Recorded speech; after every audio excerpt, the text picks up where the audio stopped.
अस्सलामुअलैकुम everyone, welcome back. Mubashir Abad here. उम्मीद करता हूँ कि आप सब खैरियत से होंगे। हमारे आज के इस लेक्चर का टॉपिक है sources of organic compound.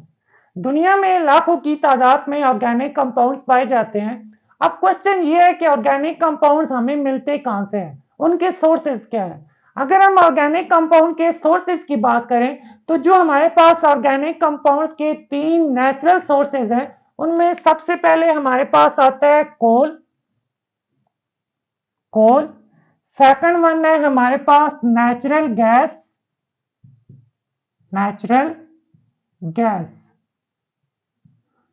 Third one है हमारे पास पेट्रोलियम।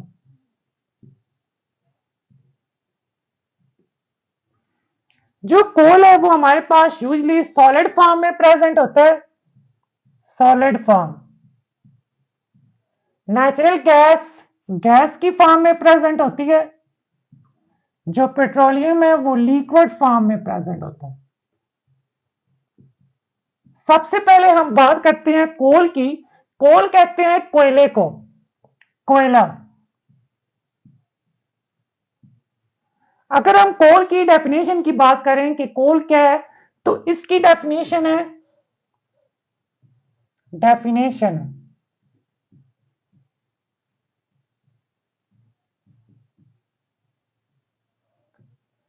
कोल की डेफिनेशन है द सॉलिड मिनरल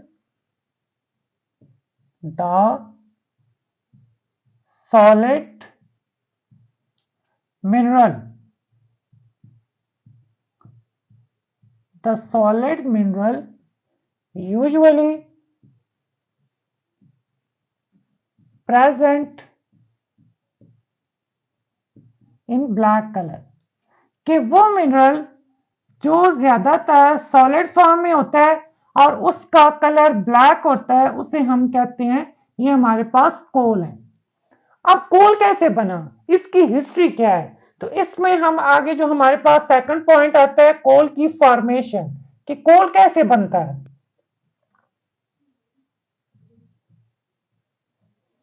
कोल की अगर फॉर्मेशन की बात करें तो कोल बनता है, इट इज फॉर्म्ड बाय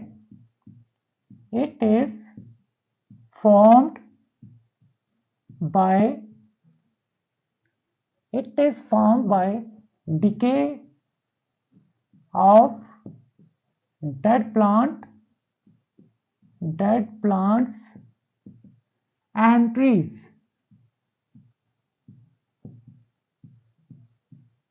कि कोल हमारे पास कैसे बनता है। हमें पता है कि आज से तकरीबन 500 मिलियन साल पहले जो जमीन की ऊपर डिफरेंट प्लांट और ट्रीज प्रेजेंट थे, जब उनकी डेथ हुई तो उनकी जो मतलब कि बकायात थी, जिन्हें हम कहते हैं रिमेन्स, वो जमीन की तह में दफन हुए। फिर उनके ऊपर बायोकेमिकल डिकम्पोजिशन कई सालों तक चलता रहा और बाद आखिर हमारे पास जाके बना कोल। अब अगर कोल की हम फ्लो शीट डायग्राम देखें, उसका कंसेप्ट चेक करें कि कोल कैसे बनता है, किस फॉर्म में बनता है, और फिर उसकी जो कोल में टाइप्स हैं, डिफरेंट टाइप्स हैं हमारे पास कोल की, उनमें कन्वर्जन कैसे होती है। तो सबसे पहले हमारे पास जो थी मतलब के वो थी डेड प्लांट्स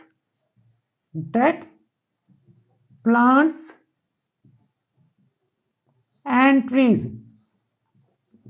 मतलब कि सबसे पहले जो हमारे पास प्रेजेंट थे वो डेड प्लांट्स और डेड ट्रीज थे, मतलब कि उनकी बकायात थी। जब क्या हुआ, उनके ऊपर केमिकल एंड बैक्टीरियल डिकम्पोजिशन,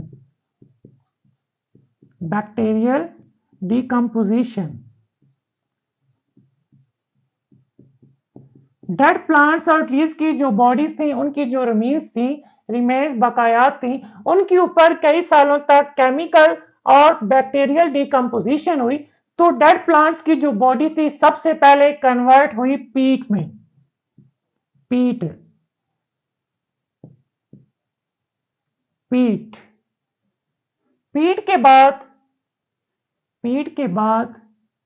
पीट के ऊपर हुआ, जब उसके ऊपर high temperature high temperature and pressure. जब उनके ऊपर हाई टेम्परेचर और हाई प्रेशर अप्लाई हुआ तो पीट कन्वर्ट हुई लिग्नाइट में। लिग्नाइट लिग्नाइट के ऊपर जब फर्दर प्रेशर अप्लाई किया गया तो लिग्नाइट कन्वर्ट हुई किस में? बिटुमिनस। और बिटुमिनस के ऊपर जब फिर आगे फर्दर प्रेशर अप्लाई किया गया तो आपके पास बना एंथ्रासाइट। अब हमारे पास पीट, लिग्नाइट, बिटुमिनस और एंथ्रासाइट जो है वो कोल की 4 टाइप्स है। सबसे पहले जो आता है पीट। पीट के अंदर अगर हम कार्बन की क्वांटिटी देखें तो पीट के अंदर कार्बन प्रेजेंट होता है तकरीबन 60%।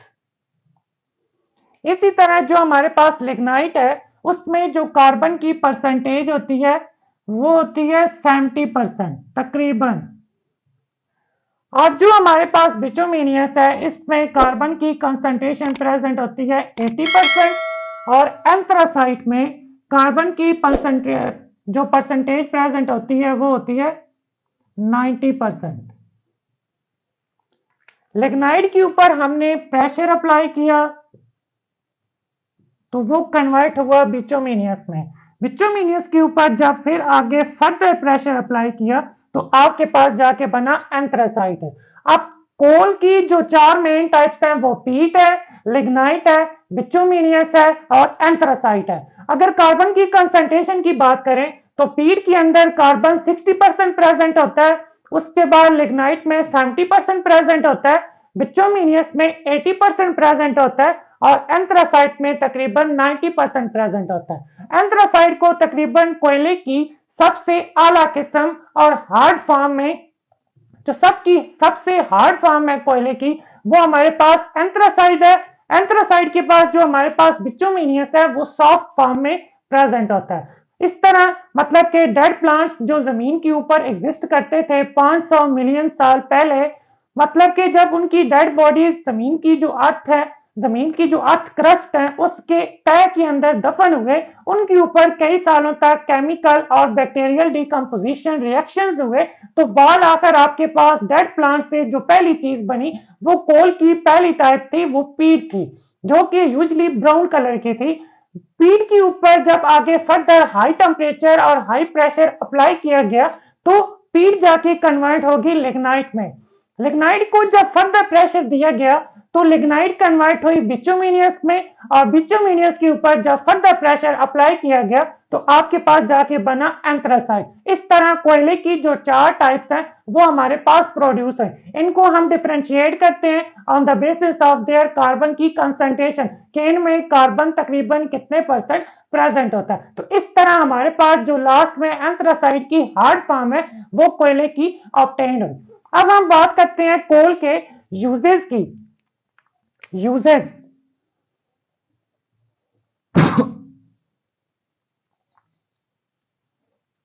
अगर हम कोल के यूजेस की बात करें तो कोल का जो पहला यूज है वो क्या है?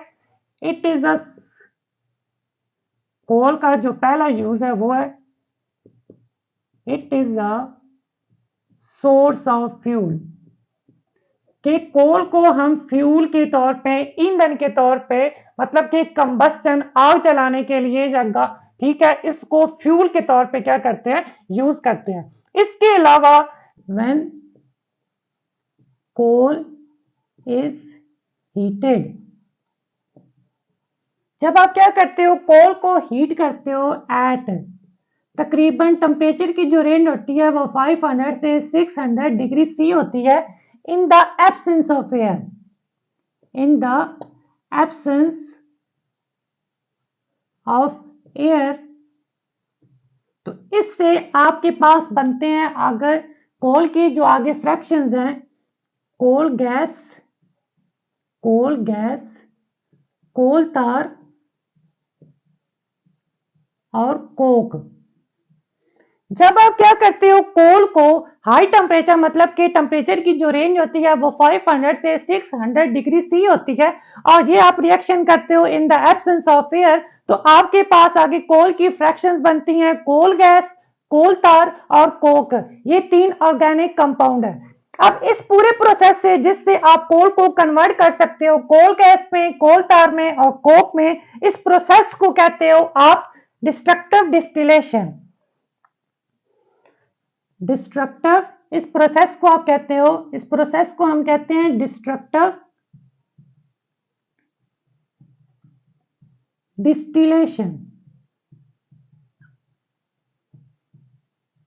इसके बाद जब कोल तार को आप क्या करते हो, फ्रैक्शनल डिस्टिलेशन, मतलब कि फ्रैक्शनल डिस्टिलेशन एक ऐसा प्रोसीजर है जिसकी मदद से, फ्रैक्शनल डिस्टिलेशन एक ऐसा प्रोसेस है जिसको मतलब जिसमें जो आगे उसमें डिफरेंट फ्रैक्शंस प्रेजेंट होती हैं उनको हम उसमें से सेपरेट कर सकते हैं on the basis of their boiling range, मतलब कि उनके बॉइलिंग पॉइंट की बेसिस पे हम एक चीज की आगे जो डिफरेंट फ्रैक्शंस है उनको सेपरेट कर सकते हैं। उस प्रोसेस को कहते हैं कोल तार। तो कोल तार को जब आप क्या करते हो, फ्रैक्शनल डिस्टिलेशन से गुजारते हो, तो इसके बाद आपके पास कोल तार की भी आगे फर्दर मतलब के फ्रैक्शंस बनती हैं।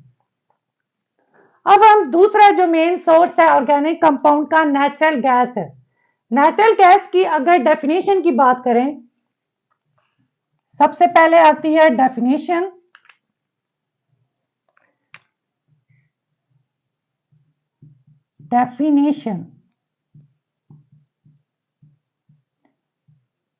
अगर नेचुरल गैस की डेफिनेशन की बात करें तो इसकी डेफिनेशन है, इट इज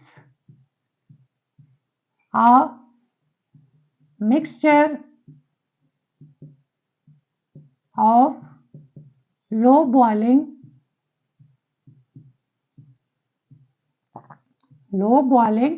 hydrocarbons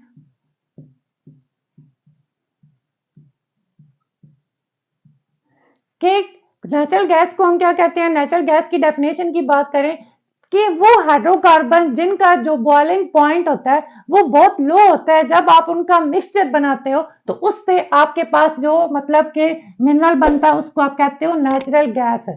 अब नेचुरल गैस में नेचुरल गैस बनती कैसे है, it is found by decomposition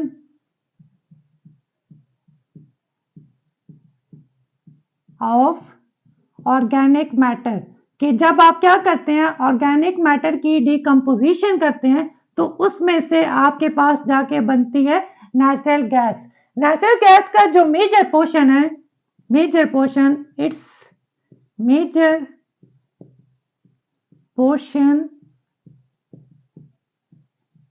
is methane, कि नेचुरल गैस का जो मेजर पोर्शन है वो मीथेन है और तकरीबन कितना है 85%।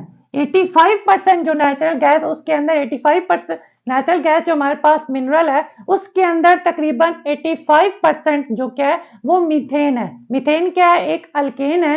अल्केन के अंदर हमने पढ़ा था अपने पिछले लेक्चर्स में कि कार्बन और कार्बन के दरमियान में सिंगल बॉन्ड प्रेजेंट होता है। तो नेचुरल गैस का जो मेन कंपोनेंट है वो क्या है, मीथेन है, जो कि तकरीबन 85% इसमें प्रेजेंट होता है। अगर हम नेचुरल गैस के यूजेस की बात करें, यूजेस, तो इसको नेचुरल गैस को हम यूज करते हैं डोमेस्टिक पर्पस के लिए, डोमेस्टिक पर्पस मतलब कि हम इसे घरों में डोमेस्टिक पर्पस कंबस्टन के लिए यूज करते हैं। उसके अलावा नेचुरल गैस को हम यूज करते हैं यूज्ड इन व्हीकल्स, जो हमारी गाड़ियां हैं, जो हमारी ऑटोमोबाइल्स हैं, उनमें हम इसे एज अ सीएनजी कहते हैं, कंप्रेस्ड नेचुरल गैस। तो इसे हम अपनी ऑटोमोबाइल जितनी भी किस्म की गाड़ियां हैं उसमें हम सीएनजी के तौर पे यूज करते हैं। इसके अलावा जो नेचुरल गैस है इसको यूज कर सकते हैं हम पावर जनरेशन स्टेशन में।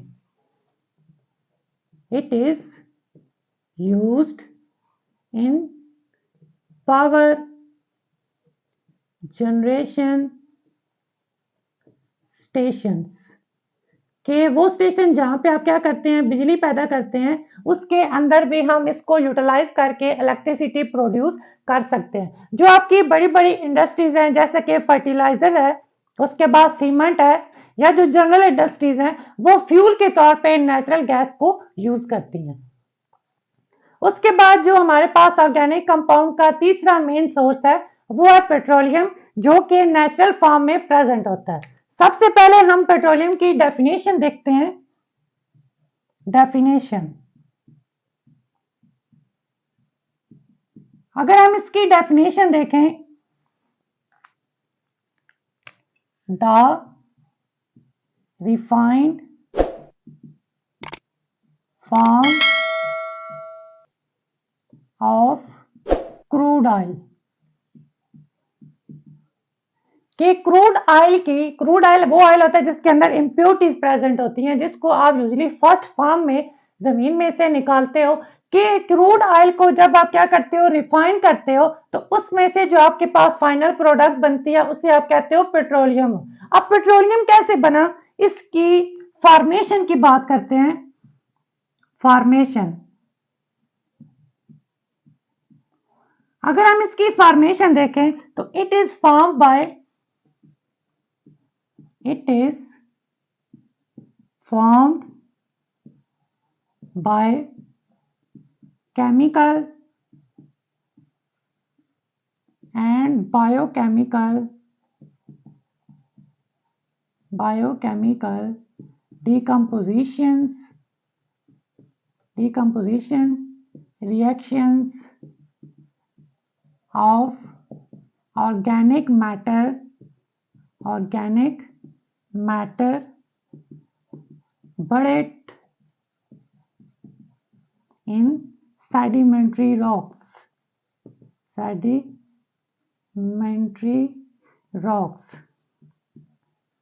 अगर हम इसकी फॉर्मेशन देखें तो इसकी फॉर्मेशन भी सेम है कि जो आपके पास जमीन के ऊपर आज से कई सौ साल पहले एनिमल्स एग्जिस्ट करते थे, ठीक है, जब उनकी डेथ हुई तो उनकी जो बकायात थी या जो उनकी डेड बॉडीज थी वो सेडिमेंट्री रॉक्स में दफन हुई। फिर उनके ऊपर कई सालों तक केमिकल बायोकेमिकल डिकम्पोजिशन रिएक्शंस हुए और बाल आकर आपके पास जाके बना petroleum.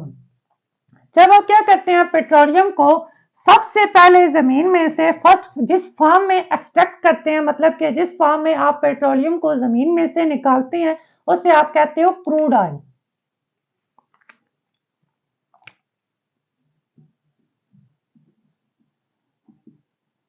The petroleum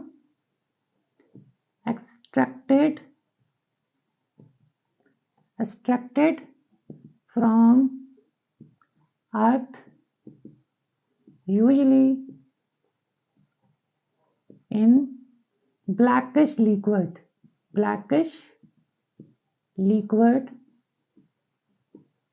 is called crude oil।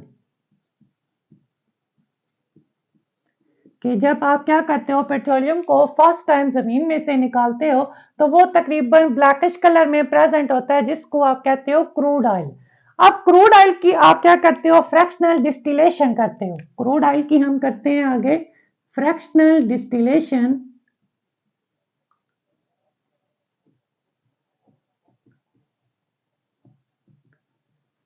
जब हम करते हैं क्रूड ऑयल की फ्रैक्शनल डिस्टिलेशन, अब सबसे पहले ये बात है कि फ्रैक्शनल डिस्टिलेशन है क्या।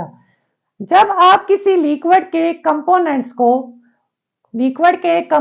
को on the basis of their boiling range, मतलब कि एक आपके पास लिक्विड है, आप क्या करते हो, उसको बॉयल करते हो, हीट अप करते हो। जब आप उसके वेपर्स बना लेते हो फिर आप उसको कंडेंसर में से पास करवाते हो और कंडेंसर में से पास करवा कर आप उसको कंडेंस करते हो। तो इस तरह आप उस लिक्विड के जो कंपोनेंट्स होती हैं या जो फ्रैक्शंस होती हैं आप उनको सेपरेट कर सकते हो। किस बेसिस पे, on the basis of their boiling range, मतलब कि उनका बॉइलिंग टेम्परेचर जो है वो कितना है। इस प्रोसेस को आप कहते हो फ्रैक्शनल डिस्टिलेशन। जब आप क्या करते हैं, क्रूड ऑयल की फ्रैक्शनल डिस्टिलेशन करते हैं तो आपके पास जो प्रोडक्ट्स होती हैं वो होती है डीजल ऑयल,